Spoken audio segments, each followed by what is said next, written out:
Dear student, नमस्कार। अब आप आज है साझेदारों की पूंजी पर ब्याज।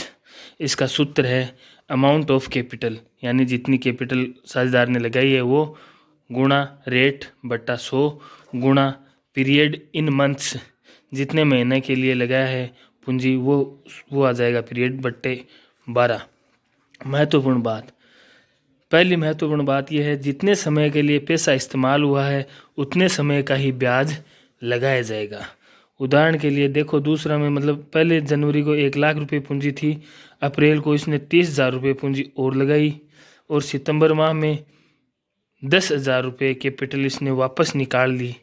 इस प्रकार तो अब देखो, 1 जनवरी से अप्रैल तक 1 लाख रुपये का ब्याज लगेगा, अप्रैल से सितंबर तक 1,30,000 रुपये का ब्याज लगेगा और सितंबर से दिसंबर तक 1,20,000 रुपये का ब्याज लगेगा। पूंजी पर ब्याज समय के आधार पर प्रारंभिक पूंजी पर लगाया जाता है और यदि वर्ष के दौरान अतिरिक्त पूंजी लगाई जाती है तो उस पर उसकी समय अवधि के अनुसार ब्याज की गणना की जाएगी। और यदि अंतिम पूंजी दी गई हो तो प्रारंभिक पूंजी की गणना निम्न प्रकार से की जाएगी। कैलकुलेशन ऑफ ओपनिंग कैपिटल, तो सबसे पहले क्लोजिंग कैपिटल तो हमें दी गई होगी वो आएगा, फिर ऐड करना है ड्राइंग।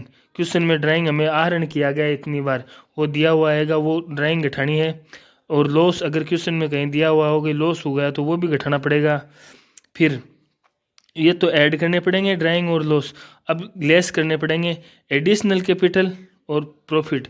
अब आ जाएगी ओपनिंग कैपिटल, तब ओपनिंग कैपिटल की गणना हो जाएगी। अब देखो, सबसे 3 महत्वपूर्ण बात। पहली बात यह है, जब संलेख में साझेदारी संलेख में पूंजी पर के ब्याज के बारे में उल्लेख न हो, मतलब जब संलेख में ही पूंजी पर ब्याज के बारे में उल्लेख न हो तो पूंजी पर ब्याज नहीं दिया जाएगा।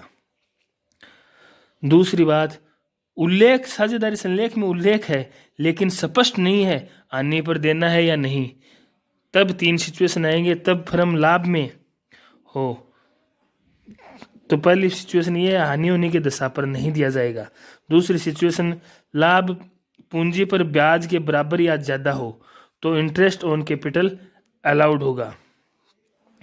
और तीसरी सिचुएशन है, लाभ ब्याज से कम हो। लाभ ब्याज से कम है तो लाभों को ब्याज के अनुपात में बांट दिया जाएगा। समझ गए बात। तीसरी सिचुएशन ये है, जब संलेख में पूंजी पर ब्याज लाभों पर प्रभार माना गया है, ऐसी स्थिति में फर्म को लाभ हो या हानि हो पूंजी पर ब्याज दिया जाएगा। अब अगला एडजस्टमेंट है साझेदारों को वेतन और कमीशन। साझेदार को कमीशन की कैलकुलेशन करते समय हमें 2 बातें ध्यान में रखनी होगी कि कमीशन पहले बिफोर शब्द आ जाए तो गणना इस प्रकार होगी, कमीशन बराबर नेट प्रॉफिट गुणा रेट बटा 100। और कमीशन आफ्टर शब्द आ जाए तो गणना इस प्रकार होगी, कमीशन बराबर नेट प्रॉफिट गुणा रेट बटा 100 प्लस रेट। यह है कि कैलकुलेशन उदाहरण द्वारा समझाया गया है। नेट प्रॉफिट है बिफोर कमीशन के बाद 12,000 रुपये और रेट ऑफ कमीशन चार्ज करना है 20% की दर से रेट ऑफ परसेंट है, तो गणना इस प्रकार होगी। देखो, प्रॉफिट बिफोर कमीशन 12,000 रुपये है और कमीशन निकालना है अपने को कमीशन क्या निकालना है, तो वो आफ्टर वाला शब्द, आफ्टर वाला क्वेश्चन है ये। आफ्टर वाला क्वेश्चन होगा तो आफ्टर वाला का सूत्र क्या लगेगा, नेट प्रॉफिट गुणा रेट बट्टा 100 प्लस रेट। तो 12,000 रुपये नेट प्रॉफिट है, 20% दर है बट्टा 120, इस प्रकार 2,000 रुपये कैलकुलेशन में आ जाएगा।